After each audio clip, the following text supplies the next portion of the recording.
الرحیم۔ قرآن مجید میں اللہ تعالیٰ کا ارشاد ہے فذکر فإن الذکریٰ تنفع المؤمنین۔ کیا آپ یاد دہانی کراتے رہیں، نصیحت فرماتے رہیں، اس لیے کہ یاد دہانی کرانا اور نصیحت کرنا ایمان والوں کو فائدہ دیتا ہے۔ تو دین کی کوئی بات جتنی مرتبہ بھی ہم سن چکے ہوں، کبھی بھی ہم یہ نہ سوچیں کہ آج جو میں یہ دین کی بات سن رہا ہوں یہ تو میں نے 20 مرتبہ سنی ہوئی ہے، یہ تو کوئی اتنی اہم بات نہ ہوئی۔ یہ بات ٹھیک نہیں ہے۔ چاہے ہم نے اس کو 1000 مرتبہ بھی سن رکھا ہے، لیکن 1000 مرتبہ کے بعد بھی جب سنیں تو پوری طلب کے ساتھ سنیں کہ اس حدیث کو سننے سے یا دین کی اس بات کو سننے سے اللہ تعالیٰ مجھے فائدہ پہنچائیں گے۔ اور جب اس نیت سے محتاج بن کے آدمی سنتا ہے تو ضرور اللہ تعالیٰ فائدہ پہنچا دیتے ہیں۔ تو آج جو بات عرض کرنی ہے وہ پہلے بھی کئی بار عرض کی ہے، لیکن ہم محتاج ہیں اس بات کے کہ بار بار اس کو کہیں اور سنیں تاکہ ہمارے عمل میں آئے۔ ایک ہی قرآن ہے اور ایک ہی احادیث ہیں قیامت تک کے لیے، بار بار انہی کو پڑھنا، انہی کو سننا ہے۔ ایسا نہیں ہے نعوذ باللہ کہ کوئی کہے میں نے تو قرآن کا ترجمہ 20 مرتبہ پڑھ لیا ہے پورا، اور احادیث کا ترجمہ بھی میں نے پڑھ لیا ہے، تو چلو اب میں تورات یا انجیل پڑھنا شروع کر دیتا ہوں۔ اس کی اجازت نہیں ہے۔ بار بار اسی کو پڑھنا ہے، اسی میں موتی ہیں۔ یہ ایک سمندر ہے جس کا کنارہ نہیں ہے۔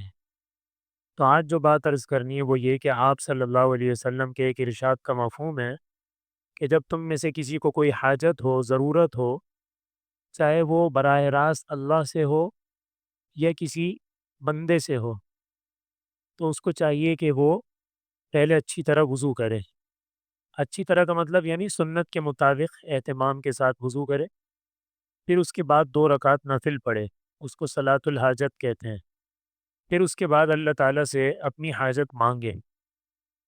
تو صلاۃ الحاجت کی دعا مختصر ہے، بہت زیادہ لمبی نہیں ہے، جتنی سورہ فاتحہ ہے تقریباً سورہ فاتحہ کے برابر ہے۔ تو اس کو یاد کر لیں، اس لیے کہ ہر وقت ہمیں اللہ تعالیٰ سے ضرورتیں پڑتی ہیں، تو اس کو یاد کرنا چاہیے۔ اگر کسی کو یاد نہیں ہے تو جب تک یاد نہیں ہے اپنے ہی الفاظ میں اللہ تعالیٰ سے اپنی حاجت بیان کر دے کہ اللہ مجھے آپ سے یہ ضرورت ہے، یا فلاں بندے سے فلاں بندی سے مجھے یہ کام ہے، آپ اس میں میرے لیے آسانی فرما دیں۔ لیکن بہتر یہ ہے کہ صلاۃ الحاجت کی دعا یاد کریں۔ اس دعا کو مانگنے کے بعد بے شک اپنے الفاظ میں بھی بولیں، لیکن اس دعا کی بڑی تاثیر ہے۔ لا الہ الا اللہ الحلیم الکریم، سبحان اللہ رب العرش العظیم، والحمد للہ رب العالمین، اللہم انی اسألک موجبات رحمتک وعزائم مغفرتک والغنیمة من كل بر والسلامة من كل إثم لا تدع لي ذنبا إلا غفرته ولا هما إلا فرجته ولا حاجة هي لك رضا إلا قضيتها يا أرحم الراحمين۔ یہ دعا ہے، اس کو یاد کر لیں۔ جب تک یاد نہیں ہوتی اپنے الفاظ میں بولیں۔ بعض اوقات ایسا ہوتا ہے کہ ہم سمجھتے ہیں کہ یہ کام تو بہت آسان ہے، لیکن جب کرنے جاتے ہیں تو ایسے پھنس جاتے ہیں کہ پھر سمجھ ہی نہیں آتا کہ اب یہ کام کیسے ہوگا۔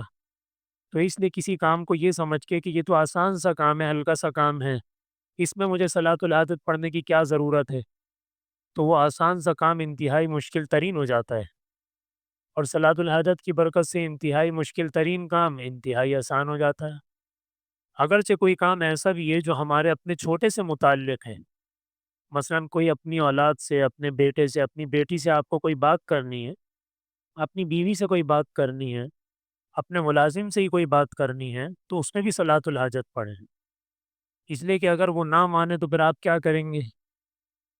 منوا بھی نہیں سکتے، زبردستی بھی نہیں کر سکتے، اب آپ پھنس گئے۔